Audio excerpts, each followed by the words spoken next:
Hey everyone, what's going on? This is Gankstars Joker. I am the captain for Critical Ops team, and today I'm going to be talking about the sniping and what you need to do to improve your sniping skills. So we're going to go ahead and get into the game. So the first thing a lot of people ask, does the skin matter? No, it doesn't. Skin does not matter. Doesn't matter which skin you can go with. Just go whatever you want. Doesn't matter. Alright, so let's get right into it. So first thing first, you want to make sure your settings are correct. So I'm going to explain it a little bit better. With your settings, you want to make sure you have a really high X. Some people tend to go with a very low. That's cool and all, but it's hard to flick when you have someone on your left screen or the right screen. There's somebody on there and you have to flick them. So this tends to help out a lot when you have your sensitivity on X to something high, so you know when to flick or not. Another thing is you also want to have a high aim acceleration. A lot of people tend to have them off, but aim acceleration helps out a lot in sniping. I would say around like 10% aim acceleration all the way to like 40, somewhere between there. A lot of people tend to experiment with 100 aim acceleration and very low aim sensitivity, which is great and all, looks awesome, but it's also very inconsistent. So you always have to mess around, and it's something you can't get used to.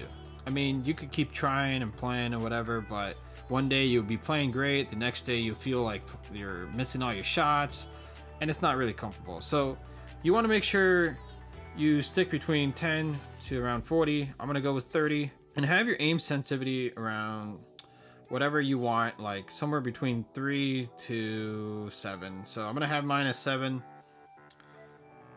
The next thing also is the Y. When you shoot up or down, you want to make sure you have it on 2.0. So I mean, for me personally, 2.0 is the most comfortable spot I play with. People tend to jump up whenever they're trying to peek me or something, and I can easily flick them. Sometimes I see people with 1 sense and I'm like, that does not help at all. Like, someone's gonna jump you and you can't hit them. You want to make sure there's 2 something to around 3, around somewhere in between. So that works out. So I'm gonna have mine at 2. Make sure you have that set up. Aim assist does help a lot. Some people play without aim assist. Yes, aim assist helps out a lot, so definitely turn that on.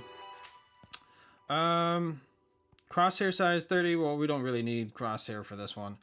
All right, so controls is the next thing we're going to talk about. I have my shoot button right here on the left side. Next to it has a jump button and also has a scope button. So for me personally, I like to have the scope button right next to my fire button. So I know it's a little slower. It is very slow to unscope and then scope in and then shoot. It's a slow process. Make sure you split apart your shoot button and your scope button. It could be on any side, left or right. So just put those apart. A lot of pro snipers tend to have one on the right side. Make your HUD super comfortable. Make sure you have your shoot button, whatever you are shooting with, on the right or left. Make sure you separate those. But if you're like me, I mean, I like to have it that way. I've been playing with it for a very long time. I got used to it. But I'm just saying a better way to snipe is to have it on the other side. That way you can actually scope in faster. You can flick, whatever you want. It'll be easier to scope out, no scope, whatever.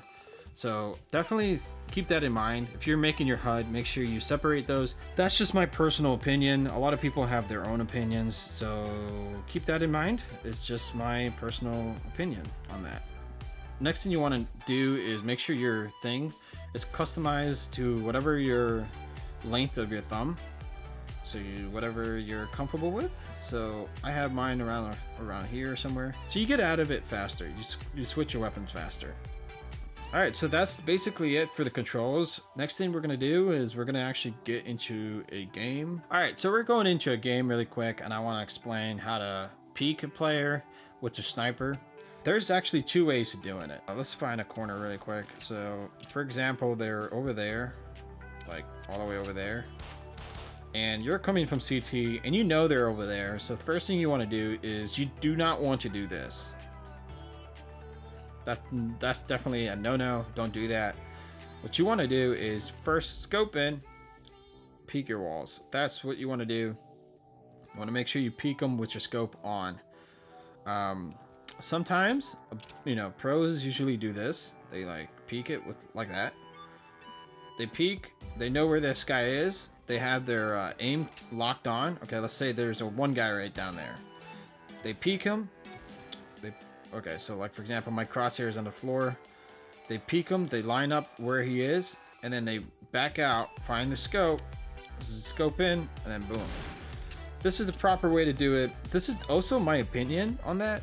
That's how I see it. That works out for me every time. I win those kind of gunfights just by doing that. I hope this video helps you guys out. If anything, let me know in the comments down below. What's your opinion and how do you guys practice your sniping skills? Hope that works out. So it's really simple. I hope you guys enjoyed this video. Let me know in the comments down below. And I'll see you guys in the next one.